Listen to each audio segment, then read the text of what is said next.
What would you do if your own family left you in the middle of nowhere and called it character building? My name is Hazel Reynolds. I was 28 the last time I saw my family, or rather the last time they saw that version of me. Because what they did that day didn't just end a vacation, it ended the life they had scripted for me.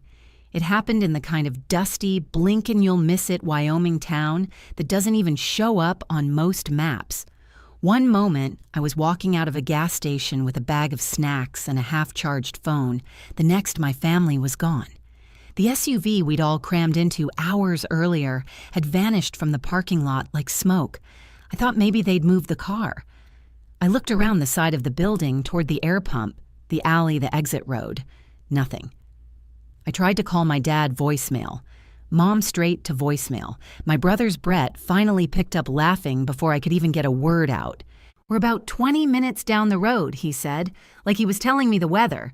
Then came the kicker. "Let's see if she can make it back on her own," followed by laughter. Cold, heartless laughter. Then they hung up. A group text pinged through. A photo of them grinning in the car. The caption, "Survival of the fittest sis. Find your way home. Let that sink in."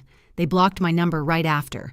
I sat on the curb for hours that day, Wyoming sun blistering my skin, the asphalt radiating heat like an oven.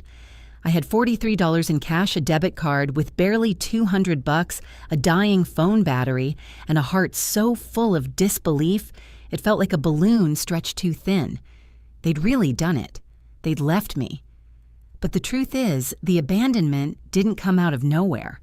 It was just the final punchline in a lifetime of cruelty disguised as humor. Growing up in the Reynolds house was like being trapped in a never-ending roast session. My parents Barbara and Richard believed in toughening up their kids through humiliation. My brothers Brett and Craig mastered the art of torment by the time they were teenagers. And I was the family's favorite target, my 10th birthday. They pretended no one was coming. I cried for hours before they jumped out, yelling surprise middle school graduation. They showed up late on purpose. Prom. They gave my date the wrong address and then laughed about it at dinner. "Can't you take a joke, Hazel? We're just trying to help you grow thicker skin. Life's going to be way worse than anything we throw at you." And maybe they believed that. Maybe they convinced themselves that pain builds character. But what it really built was a girl who constantly questioned her own worth. I just graduated from college 3 weeks before that trip. Graphic design degree, fresh portfolio dreams of working at an agency in Chicago. But my parents had different plans. "You can do your little art projects for the family business," Mom said during my graduation dinner, waving her wine glass dismissively. They owned Reynolds Insurance Group, an old-school firm clinging to relevance in a modern world. Brett, 32, was set to take over. Craig, 30, managed marketing. They wanted me to be their in-house designer. Underpaid, uncredited, and constantly controlled. Financially, I was stuck. Student loans loomed. I worked part-time at a cafe, but it barely covered groceries. My parents paid for my apartment and never let me forget it. Appreciation, they called it. I called it leverage. So when they invited me on a family trip to Colorado, I told myself, just 1 week, get through it and you can finally start carving out your own life. I had no idea that week would change everything. The trip started like every Reynolds vacation, snide jokes, pranks, and passive-aggressive digs. Remember when she forgot her swimsuit in Florida? Craig smirked as I loaded my suitcase into the SUV. I'd been 16 then. They'd refused to stop and buy me a new one. I sat fully dressed on the beach while they laughed and snapped photos. This trip was no different. Day 1. Brett hid my phone, let me panic, then found it in his pocket. Craig stole my lunch while I napped in the back seat. Dad took a pointless detour just so he could blame my navigation skills. At a hotel in Nebraska that night, I overheard my parents through the wall. "She's too sensitive," Mom said. "She needs to toughen up." "Maybe this trip will finally teach her," Dad replied. I clutched my pillow, heart aching. I told myself, just 5 more days, then you're free. But the next day, that was the last time I ever traveled with them. We crossed into Wyoming around noon. Dad pulled into a quiet gas station on the outskirts of a town called Pine Ridge. It looked like something from a movie set, flat land, one-story buildings, a battered snack shack across the road. I went inside for snacks. Brett wanted a Coke. Craig asked for jerky. I picked up a water and some chips for myself. The cashier, Miranda, her name tag read, smiled at me. "You folks just passing through Colorado trip," I replied, not knowing those words would be the last normal ones I'd speak for months. When I stepped outside, the SUV was gone, and they never came back. I didn't cry when I realized they weren't coming back. I sat on the curb in the fading light, trying to convince myself it was just a twisted test, some exaggerated lesson my parents were pushing to the edge. They'd pull back like always, show up just before things got too real. But the hours passed. My phone dropped to 4%, and all I got was another photo, this time of the family enjoying dinner somewhere scenic, probably already in Colorado. Wonder if Hazel found dinner yet, captioned with rolling on the floor, laughing emojis. That's when it hit me they weren't waiting for me to figure it out. They were counting on me to fail. They wanted to watch me fall apart from afar. And not one of them, not my mother, not even my brothers, bothered to check if I had enough money or a place to go. That's the part I keep circling back to. Not just the cruelty, the ease of it. How naturally it came to them to leave me behind. I'd been sitting outside the gas station for 3 hours when the cashier, Miranda, finished her shift and stepped outside. She squinted into the sunset, then looked at me. "Honey, are you okay?" That simple question broke me. I told her everything. Between hiccuped sobs and a raw throat, I explained how my family thought abandonment was a punchline, how I had nowhere to go, no one to call. How I hadn't even had the guts to make close friends because my family always made it seem like they were all I needed. Miranda didn't say much. She didn't have to. What she did do was this. She pulled out her phone and called a woman named Eleanor. "She's kind," Miranda said. "Bit tough, but she's got a good heart. Rents out a room sometimes, and she hates bullies." Eleanor's house was a yellow bungalow with peeling shutters and a wraparound porch that creaked when you stepped on it. She opened the door wearing an oversized flannel shirt and wire-rimmed glasses. "You must be Hazel," she said without smiling. "Come in before the mosquitoes eat you alive." That night I slept in her guest room, a twin bed with an old quilt and a window that overlooked the backyard. I wore one of Eleanor's nightgowns, washed my face with her off-brand cleanser, cried into her pillow until the weight of exhaustion pulled me under. The next morning, I woke to the smell of coffee and the sound of a frying pan sizzling. Eleanor slid a plate of eggs and toast in front of me like it was no big deal. "You'll need a job," she said between bites. "2, actually, if you want to stay. The room's $300 a month. You can work some of it off helping at my bookstore." Bookstore. The word caught me off guard. You own a bookstore 30 years. It's called Pages and Poems. Right on Main Street. We've got more mice than customers these days, but it's home. She didn't pity me. That was the first thing I noticed. She expected me to do something, and oddly, that made me feel safer than I'd felt in years. That same day, I walked downtown and applied at every place that had a help wanted sign in the window. The Pinewood Diner hired me on the spot, breakfast and lunch shift, 6 days a week, $12 an hour plus tips. Not much, but it was mine. The first week blurred by in a haze of aching feet and quiet panic. I served pancakes to locals in cowboy boots and retirees who read newspapers with their coffee. Then I'd rush to the bookstore where Eleanor taught me how to restock shelves, track orders, and smile even when your back hurt like hell. I checked my phone every night, hoping for something. A change of heart, an apology, anything. What I got instead were texts like, "Still waiting for that call saying you made it home. Don't be dramatic. Day 5 of Hazel's adventure. Any bears yet?" The last message came from my mom. "Tough love looks cruel at first, but one day you'll thank us."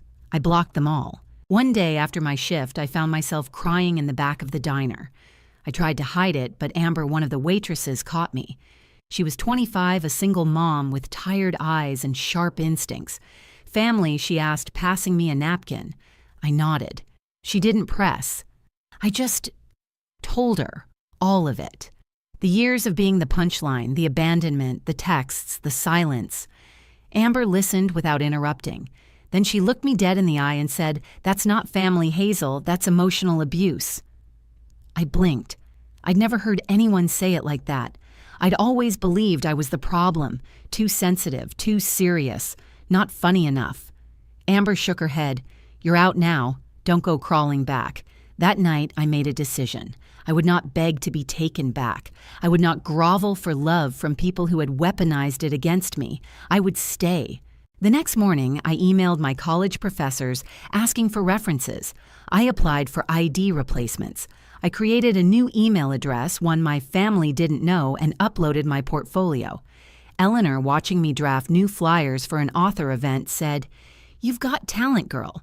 That design's better than anything my nephew ever made for us." She paused. "You should meet Mason. He's a web developer, useless with color but brilliant with code." Mason was a flannel-wearing, mountain bike-riding 30-something who worked remote and drank his coffee black. He took one look at my designs and said, "You ever want to freelance, let me know. I've got clients who need your skills." That night, as I walked back to Eleanor's house under a pale Wyoming moon, something inside me shifted. I wasn't trying to survive anymore. I was starting to live. I never planned to stay in Pine Ridge, but sometimes the best decisions are the ones you make in survival mode before you even realize you're saving your own life. A week after I started working at the diner and Eleanor's bookstore, I picked up my first freelance gig. Mason had introduced me to a local business owner, a woman who ran a quilting shop in the next town over. She needed a logo, some flyers, and someone to untangle the ancient mess that was her online store. The pay was modest, just $200, but when I received that first Venmo notification, I cried in the walk-in freezer at the diner. Not because of the money, because it was mine. No strings, no guilt, no family dangling it over my head like bait. I was starting to remember who I was before they told me who I was supposed to be. Every day in Pine Ridge became part of the rebuild. Amber introduced me to her friends, other young people who'd stayed in town or, like me, landed here trying to get unstuck. We met for late-night coffee, impromptu cookouts behind the diner, game nights in someone's too small living room. No one asked where I came from unless I wanted to tell them. They liked me for me, not the version my family had tried to mold through mockery and manipulation. Eleanor gave me room, literally and figuratively, to find my pace. Her spare room had become a sanctuary, and she never hovered. But every so often she'd offer advice like a sword in a silk glove. "You can keep looking over your shoulder, Hazel. Or you can look forward. One's a lot more useful." So I leaned in. I designed new flyers for the bookstore, launched a small event series with author readings and poetry. Nights revamped the social media account and slowly began building a portfolio I was actually proud of.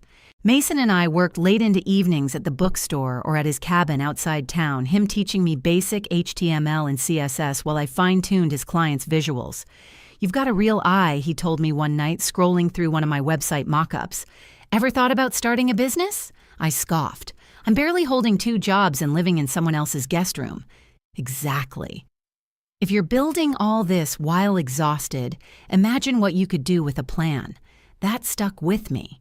My family, meanwhile, had gone silent. No texts, no voicemails, no emails from shady alt accounts. Part of me kept checking, though, like a reflex, like phantom pain from a wound I couldn't see but still felt every day. It wasn't until Eleanor caught me scrolling through old messages that she finally said "You don't owe them closure. You don't even owe them attention." I nodded, but it took weeks before I really believed her. What finally made it real was when I got a message from my old Chicago landlord. They were cleaning out my apartment. 2 months' rent unpaid. They needed to know what to do with my stuff. I wrote back, "Donate what's useful. Dispose of the rest." It felt like setting fire to the bridge and the map that led there. It was freedom.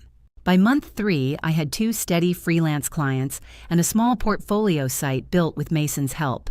I also had enough saved to move out of Eleanor's guest room and into a tiny studio apartment above the hardware store.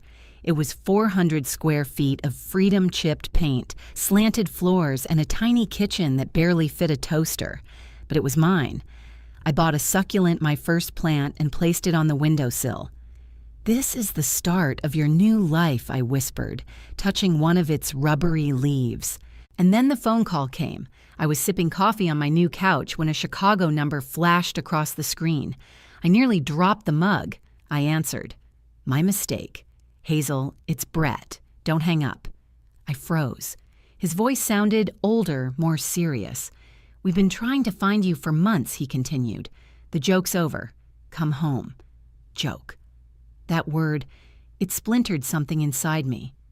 "You abandoned me. In another state. With no money, no way home. You cut off my apartment. My support.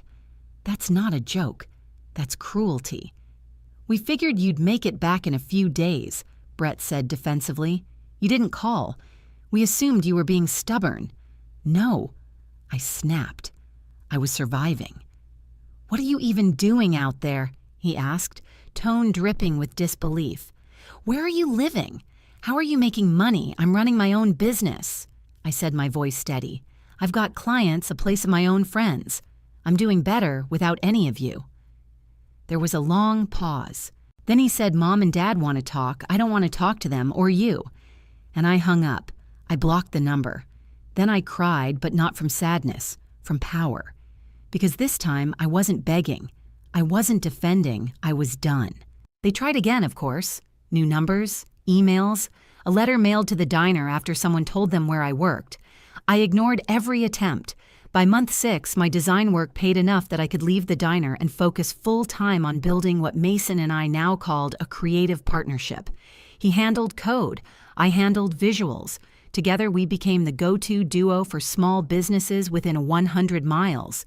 "You need a name," Mason said one night. We were sketching ideas on the back of a placemat at the diner, just like the early days. Something that feels like you. I looked out the window at the sunset, washing over Pine Ridge's rooftops. "New horizon," I said, because that's what this place gave me. By the time I hit my 1-year mark in Pine Ridge, I was no longer just surviving, I was thriving. New Horizon Design Studio had officially launched. We didn't have fancy glass walls or a reception desk, but we had something better. A waiting list of small businesses desperate for help navigating the digital world. I was working from a cozy nook in Eleanor's bookstore most afternoons, with Mason joining me when he wasn't at his cabin or out biking.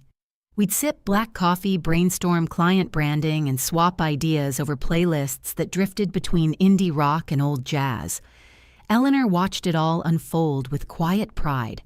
She never said much, but sometimes I'd catch her looking at me with that knowing glint in her eye, like she saw the version of me I was finally becoming, long before I had.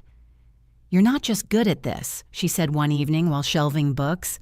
"You shine when you do it." No one had ever said that to me before, not without strings attached. Somewhere between logo drafts and wireframes, I found room for joy again. Amber's son Tyler started calling me Auntie Hazel. Sam, a community college history professor with a gentle voice and curious eyes, wandered into the bookstore one afternoon, looking for books on local legends. He left with a reading list and came back the next day with coffee. We started walking together after my shifts, then dinners, then weekend hikes into the surrounding hills. By the time we reached our second anniversary, we were living together in a quaint fixer-upper house on the edge of town, a place with creaky floors, a wild backyard, and a sunroom I turned into my home studio. Life was not glamorous. It was real. And it was mine. It wasn't until the magazine article dropped that the outside world finally noticed. Business West, a regional publication, reached out after one of our clients mentioned me during an interview. The editor, Jennifer, called one afternoon asking for a profile on unexpected female entrepreneurs who built success far from the coasts. "Your name came up more than once," she said. 3 months later, a 4-page spread hit newsstands, glossy photos of our office shots of Mason and me, collaborating a headline that read, "Designing Her Own Way, Hazel Reynolds, and the Rise of New Horizons Studio." The article didn't share the full story. I wasn't ready to hand that over to the public. but it included the broad strokes: a young woman who arrived in Wyoming with nothing and built a thriving design agency from scratch. Eleanor cried when she saw it. Sam framed it and hung it in the entryway of our house. Tyler told his entire second-grade class that his Auntie Hazel was in a real magazine. Then came the messages: emails, phone calls, voicemails, first from my mother, then my father, then Brett and Craig. Subject lines like, "Please respond," "We're proud of you," "Let's talk." I deleted them all. I'd left them behind years ago, and not once had they tried to genuinely apologize. Not once had they acknowledged what they did. The only time I paused was when my office manager, yes, I had one now, buzzed me from the front desk. "There's a Barbara Reynolds here to see you." I froze. Then I said, "Send her in." She looked older, thinner, but just as polished. Her slacks were tailored, her lipstick perfect, her expression carefully neutral. "You look well," she said. "I am well," I replied. "Why are you here?" She glanced around the office, eyes scanning the awards on the wall, the framed magazine article, the giant team whiteboard covered in project timelines. "This is impressive," she said softly. The article didn't do it justice. I stayed silent. Barbara sighed. "We've been trying to find you for years. Brett saw you in Denver. After that, your father hired a private investigator. You didn't need a PI," I replied. "I wasn't hiding. I was living." She winced, then sat across from me without being invited. "We made a terrible mistake, Hazel. What started as a stupid joke went too far, and then we didn't know how to come back from it." I let the words hang between us. "It wasn't just the abandonment," I said. "It was the years before, the constant cruelty, the way I was always the target." Tears formed in her eyes, but she didn't wipe them. "I know, and I'm sorry. I didn't see it then. But I see it now." I studied her. This woman who had once mocked me for crying over forgotten birthdays and rigged surprises, she didn't look like a villain. She looked like someone haunted by their past. "I don't want reconciliation," I said quietly. "I don't want to pretend we're something we're not." "I understand," she whispered. "I just wanted to see you, to tell you that you were always the strongest of us all. We just didn't see it until we lost you." She stood, adjusted her purse, and paused at the door. "I'm proud of you, Hazel, truly." Then she left. I didn't cry. I didn't crumble. I didn't fall into her arms or offer a tearful, cinematic hug. Instead, I sat at my desk, opened my laptop, and finished editing a logo for a client in Montana. Because that was my life now, purposeful, grounded, and unshakably mine. It started with a certified letter. I found it one crisp October morning, wedged between a client contract and a flyer for a local harvest festival. The return address read, "Law Offices of Stewart and Callahan, Chicago IL." My stomach sank before I even opened it. It was official, cold, legal. Inside the letter was brief but jarring.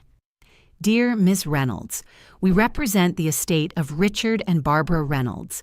Reynolds Insurance Group has been sold. As per your parents' instructions, the proceeds are to be divided equally among their 3 children." I read it again, and again, equal, among Brett, Craig, and me, the woman they abandoned in another state and never truly apologized to. The letter was accompanied by a breakdown of the numbers, a figure that would have once meant everything to me. Enough to pay off my remaining student loans, expand my office, or take a sabbatical. Now it just felt strange, like compensation for a wound they never stitched closed. Sam came home to find me still sitting at the counter, the letter in one hand and a sealed envelope in the other. "What's that?" he asked gently. "A personal letter from my mother," I said without looking up, enclosed with the inheritance notice. "Do you want to read it? I'm not sure." But I did. The letter was handwritten in my mother's cursive, precise, and oddly warm. "Dear Hazel, by the time you read this, the business will be sold. Your father has finally retired, somewhat reluctantly, and we're relocating to Arizona. The cold's become too hard on his joints. Before we go, we're hosting a small family gathering at the house. Brett and Craig will be there with their families. I know you've kept your distance, and I understand why. But things have changed. Your father may not say it aloud, but the decision to include you equally in the proceeds, that was his. He recognizes the gravity of what happened, even if he doesn't have the words. We would like you to come. No pressure, no expectations. Just, a chance to close the chapter before a new one begins.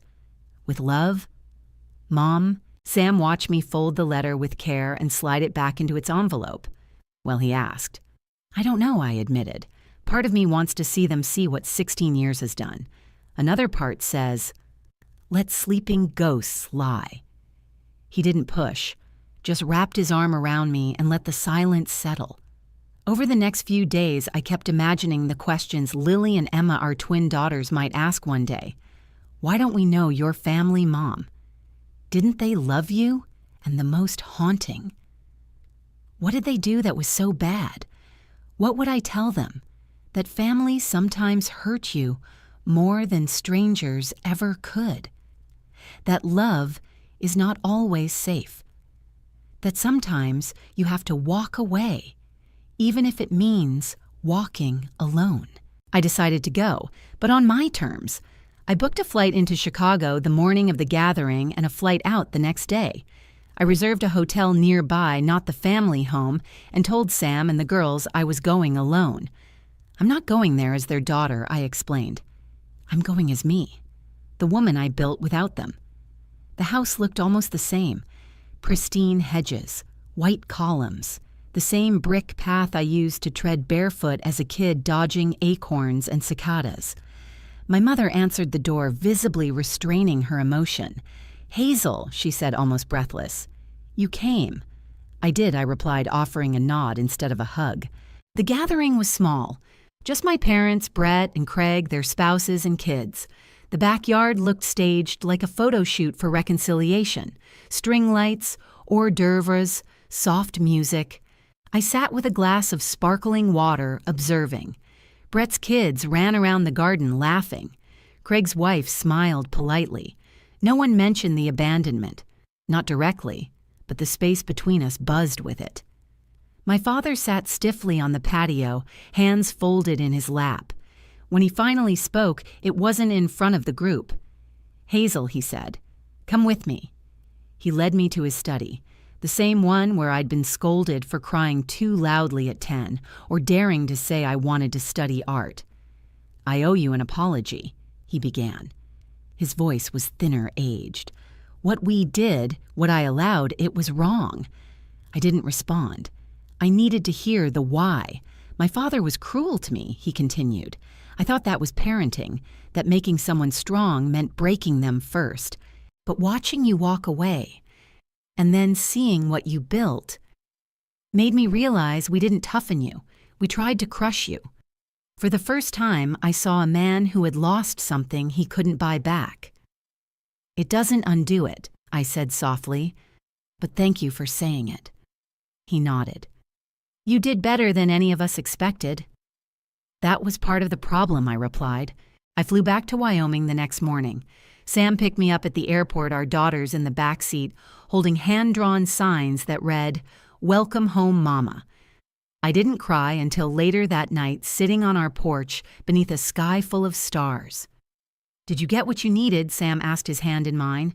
Not forgiveness, I said, but clarity. I saw them as they are, not through the lens of pain.